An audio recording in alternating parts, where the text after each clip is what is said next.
estaba temprano muy activo. El presidente Petro, a propósito, celebra la cifra de reducción en la deforestación que hay en Colombia, que es una cifra muy importante. Efectivamente, llegamos a un mínimo histórico. Señora ministra de Medio Ambiente, Susana Mohammad, ministra, bienvenida, buenos días. Buenos días, muchas gracias, un saludo a su mesa y a la audiencia. Ministra, este tema de la deforestación pues es obviamente uno de los dolores de cabeza, especialmente en la Amazonía. ¿Cómo han logrado reducir el nivel de deforestación, que sigue siendo alto, pero menos que en los años precedentes? Sí, Néstor, para poner en perspectiva, la meta que se propuso Colombia al 2030 es llegar a deforestación cero, que implica, porque nunca va a haber exactamente deforestación cero, 50.000 hectáreas anuales. Y en el año 2023 se llega a una cifra que desde que se tiene registro desde el 2000, pues no habíamos visto, de 79.000 hectáreas. Y básicamente hay dos componentes y unos que tenemos que reforzar. El primer componente es el acuerdo social con las comunidades y la recuperación de la confianza con varias juntas de acción comunal de los municipios y los núcleos críticos de deforestación. Colombia tiene un sistema importante de monitoreo a la deforestación que le permite ubicar exactamente dónde están esos núcleos persistentes, y allí ha llegado el gobierno nacional a trabajar de la mano de esas juntas de acción comunal y asojuntas en acuerdos políticos contra la deforestación. Y el segundo, obviamente, fue el proceso de las mesas de negociación de paz total, en donde este tema se ha venido trabajando insistentemente. Digamos, es la variable más dinámica y más inestable del proceso, porque sería, y lo que demostraría el 2023, es que si logramos consolidar este proceso, el efecto que podría tener, si además llega el Estado social de derecho al territorio, podría ser, ministra, realmente que el ambiente no se vea tan afectado y no sea víctima del conflicto como lo es hoy. La cifra, por supuesto, es buena, reducir la deforestación 38%. ¿Quién dejó de deforestar, ministra? Los campesinos, porque tenemos el monitoreo de precisamente en donde llegamos a esos acuerdos de conservación, cómo fue la reacción de esas comunidades. ¿Por qué deforestaban los campesinos? Bueno, hay dos razones. Una, hay una lógica de colonización de ganadería en la Amazonía, en donde se va generando un circuito ganadero que tiene varias cadenas y que van desde el campesino más vulnerable, que puede ser hasta un cuidandero, hasta grandes terratenientes que van acaparando en ese circuito tierras. Y por eso precisamente ese freno a la deforestación tiene que ver, por una parte, con que varios campesinos entraron en otra lógica de conservación a partir de apoyos económicos del gobierno, y por otra parte, obviamente, también porque hubo una decisión del grupo armado de la CMC por un tiempo de frenar esa actividad. Sí, esas CMC son las disidencias de las FARC, ¿verdad? Así es. Sí, ¿y eso deforestaban para narcotráfico? Es un circuito más complejo. Tanto la CMC como ganaderos de la región y capitales que entran en la región tienen un proceso de acaparamiento de tierras, que es el principal factor de deforestación en la Amazonía, en donde lo que se busca es convertir hectáreas de tierra en pastizales, introducir ganado y esperar que haya un saneamiento, entre comillas, de esas tierras para que pasen de ser tierra forestal a tierra ganadera, ganando la valorización de esa tierra. Esto también está impulsado potencialmente por lavado de activos, los grandes capitales de la deforestación, porque no son pequeños capitales, y por eso ha sido tan importante la entrada de la nueva fiscal general de la Nación, porque definitivamente una de las claves para poder sostener en el futuro este resultado es lograr la intersección de estos grandes capitales que son los que fomentan la deforestación en este negocio de acaparamiento de tierras vía ganadería. Sí, ¿qué falta por hacer, ministra? La cifra es buena, pero todavía hay mucho camino por recorrer frente a la lucha contra la deforestación.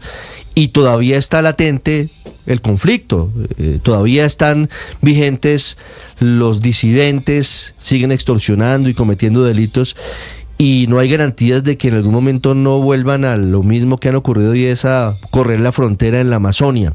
¿Cuáles son las medidas a partir de este momento para seguir en la misma medida o en el mismo camino? Sí, usted tiene razón, la cifra es buena, pero es una cifra inestable. Y para poder lograr realmente consolidar una tendencia que uno diga esto de verdad, así suba y baje un poquito de un año a otro, pero esto va hacia una tendencia a la baja, necesitamos, fortalecer la investigación criminal y lograr realmente quitar todos los subsidios que hayan, que fortalezcan este proceso de acaparamiento de tierras por parte del Estado, generar una economía del bosque que vaya estabilizándose. Este proceso ya empezó hace varios años y por eso los campesinos deciden entrar a una nueva forma económica, pero esto hay que realmente fortalecerlo. Y tercero, hay que trabajar mucho de la mano con todo lo que es notariado y registro, Fiscalía General de la Nación, para lograr generar derechos territoriales y estabilizar la frontera agrícola y lograr realmente estabilizar jurídicamente la situación de las tierras en la Amazonía para que no haya este comercio ilegal de tierras, que es lo que fomenta la deforestación. Entonces, toda esa combinación de cosas juntas es realmente lo que yo creo logra más estructuralmente estabilizar la situación. No es una sola estrategia. Por ejemplo, conservar el pago por servicios ambientales solo no va a poder detener esto. Tenemos que combinar la investigación criminal, la situación de derechos territoriales y estabilización del mercado de tierras en la Amazonía, el ordenamiento territorial, el trabajo, eso sí, con las comunidades y la estabilización de una economía alternativa que muestre que es posible tener una economía muy importante, pero que conserva la Amazonía y no que la destruye. Sí, ministra, esta es la cifra más baja en 23 años, pero uno supone, ministra, que si hay deforestación, también hay un programa de reforestación. ¿Cómo está Colombia en cuanto a volver a sembrar, volver a recuperar esos ecosistemas? Sí, eso tiene usted toda la razón. Digamos, el escenario ideal es que uno empiece a ver esa frontera que va deforestando hacia abajo, como una frontera que por el contrario se va recuperando hacia arriba, y hacia arriba quiero decir a recuperar esa conexión andino-amazónica, que es la que estamos perdiendo y que es tan importante para, por ejemplo, el suministro de agua de una ciudad y una región como la de Bogotá.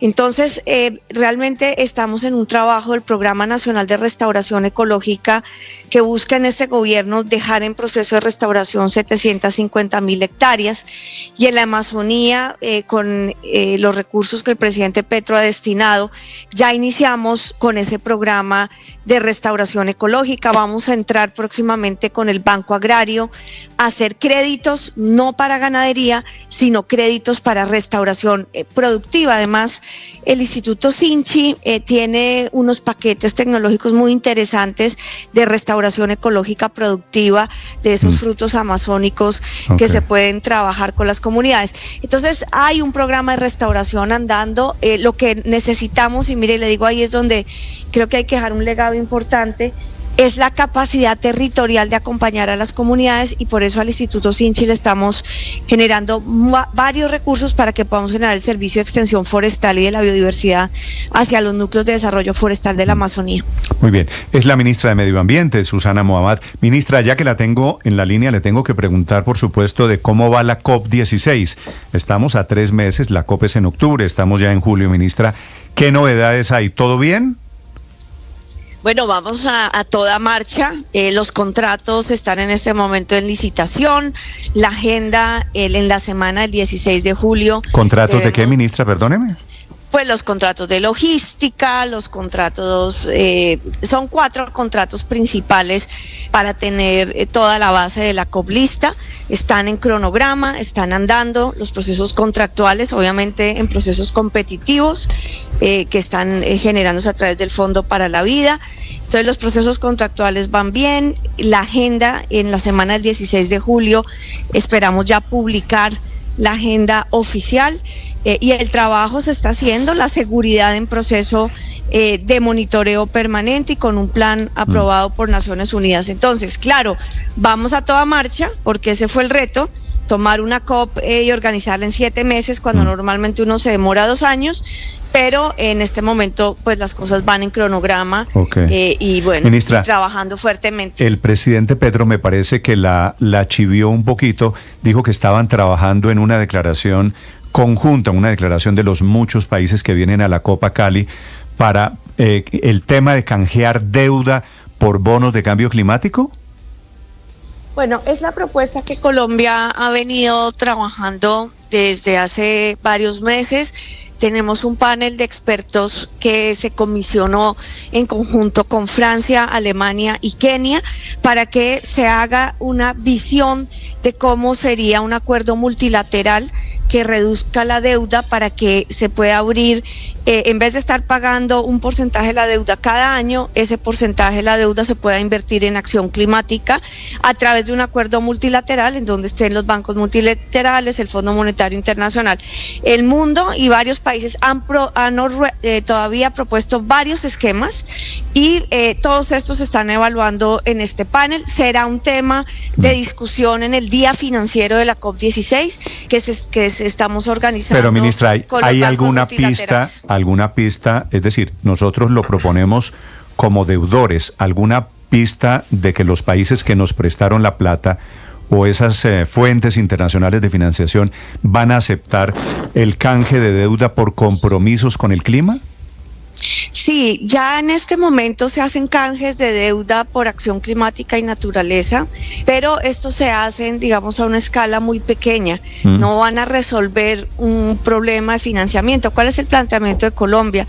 Nosotros tenemos que lograr unas metas de descarbonización, unas metas de recuperación ambiental como las que hablábamos anteriormente, y esto requiere de una financiación pública permanente. Imagínense uno montar un programa de núcleos de desarrollo forestal que demora 20 años para consolidar una frontera no de deforestación en la Amazonía con presupuestos totalmente inciertos. Y entonces lo que hemos propuesto desde Colombia es que esto que ya se hace, pero a unas escalas muy pequeñas, se haga más sistemáticamente durante un periodo específico para que en vez de que tengamos que pagar un porcentaje de esa deuda anualmente, en Colombia Ministra, vamos a poner una proporción de 500 billones de presupuesto. En este momento estamos pagando 100 billones de presupuesto en el año 24. Eso le quería preguntar. Externa. Pero si cuando se habla de eso fuera directamente por 10 años al tema climático, podríamos tener una estabilidad mejor para lograr las metas a las que nos comprometimos. Cuando se habla de este tema de canje de deuda, de redúzcame la deuda a cambio de mi acción en temas de cambio climático, estamos hablando de cuánta plata. Es decir, ¿han aterrizado la idea un poquito con números? Sí, eso es lo que el panel de expertos precisamente está haciendo. ¿Qué es lo interesante del panel de expertos? Que precisamente participan expertos que vienen de los países acreedores y expertos que vienen de los países deudores, o sea, del norte, del sur, gente que tuvo experiencia tanto en bancos centrales como en banca multilateral, y también evidentemente tanques de pensamiento que están buscando un proceso alternativo. Lo que es cierto, y yo podría decir que es un consenso porque quedó tanto en las declaraciones de la COP de Dubái como la COP de Egipto, es que hay un llamado a la reforma del sistema financiero mundial porque en este momento no responde al problema de la crisis climática. Por ejemplo, un país como Colombia que pasa de 3 años de niña, pasa 6 meses de niño, vamos otra vez a niña, seguimos, digamos, ese riesgo nos pone en riesgo financiero también cuando nosotros no fuimos precisamente el país que ha generado este cambio climático. Entonces hay un proceso de injusticia ambiental y climática en cómo funciona el sistema financiero, hay un llamado a esas reformas y hay en este momento una discusión muy viva a nivel internacional de cuáles podrían ser esos mecanismos financieros, uno de los cuales es la revisión de la deuda en la lógica de que esa deuda se convierta en inversiones que puedan generar otro ciclo de productividad, pero descarbonizada y acorde con la situación climática del mundo. Ministra, debo preguntarle por algo que usted le dijo el viernes en la noche a Yamid Amat, al maestro Yamid Amat, sobre la seguridad en el evento, en la COP16, a finales de octubre y principios de noviembre en Cali. Usted planteó que Naciones Unidas traerá policías armados para custodiar Cali. ¿Cómo es esa idea? ¿Cómo va a garantizarse esa presencia en Colombia? No, a ver, no es para custodiar Cali. Y es muy importante que definamos esto con claridad. Recuerden que el Centro de Convenciones del Pacífico se convertirá en lo que hemos llamado la Zona Azul. Eso no es un nombre que nos inventamos nosotros, sino que ese centro de convenciones se convierte en una zona de inmunidad internacional con garantías diplomáticas, porque es donde habrá delegaciones oficiales de 90 países.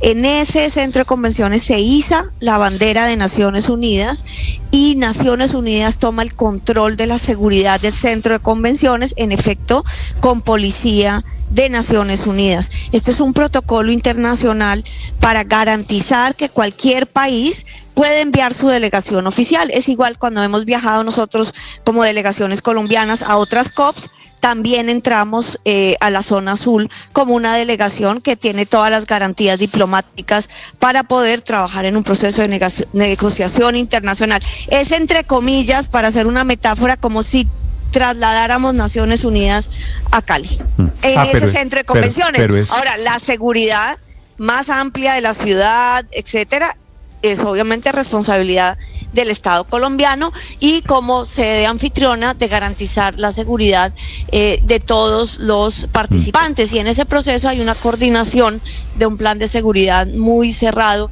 con Naciones Unidas, pues que también genera una corresponsabilidad frente a delegaciones internacionales que vienen a Colombia. Pero ministra, entonces es un poquito diferente. Solamente en el perímetro de ese centro de convenciones, en Valle del Pacífico, habría seguridad de Naciones Unidas. Sí, así es porque se convierte en zona azul, territorio internacional. ¿Y usted tiene idea cuánta gente de Naciones Unidas vendría al tema de seguridad? No, eso además no podría revelarlos tampoco públicamente. O sea, hay un comité de seguridad con Ministerio de Defensa, Policía Nacional y Naciones Unidas, que obviamente de forma, pues en un trabajo muy cercano, coordinan el plan de seguridad, pues que obviamente es un plan que no puede revelarse sino por ellos mismos, que son los que tienen los protocolos. Entiendo que los detalles no se pueden dar en público, menos en la condición en la que estamos. Ministra, para traer esos hombres armados a esa zona azul, ¿se necesita algún permiso del Congreso en Colombia por tratarse de tropas extranjeras? No son tropas, a ver, por favor, yo creo que tenemos que ser muy responsables con esto. Primero, no son tropas extranjeras, es policía de Naciones Unidas que cumplirá con todos los protocolos internacionales a una zona azul que se vuelve zona de inmunidad internacional de acuerdo a protocolos firmados por todos los países para la realización de estos eventos internacionales. Entonces por favor, no vayamos a decir eso porque estaría lejano de la verdad. No hay tránsito de tropas extranjeras por el territorio nacional. Pero ¿van a estar armados los integrantes de Naciones Unidas que custodian el Valle del Pacífico? Es policía internacional. Yo no voy a entrar en más detalles, sería irresponsable de mi parte, no soy la persona, digamos, vocera de este tema de seguridad. Podemos con mucho gusto organizar para ustedes una entrevista con las personas responsables y que puedan, digamos, entregar la información con todo el conocimiento del tema. Sí, ministra, el tema de la seguridad, cómo va a funcionar en Cali, es como funciona siempre en cumbres internacionales que tienen que ver con Naciones Unidas, ¿cierto? Exactamente, sí, eso lo podemos decir porque se ha seguido todos los protocolos y una coordinación de ese plan de seguridad con Naciones Unidas en una comisión especial creada para el tema. Vale. Ministra, gracias por acompañarnos estos minutos. Bueno, ustedes, muchas gracias. A su pregunta, Ricardo, son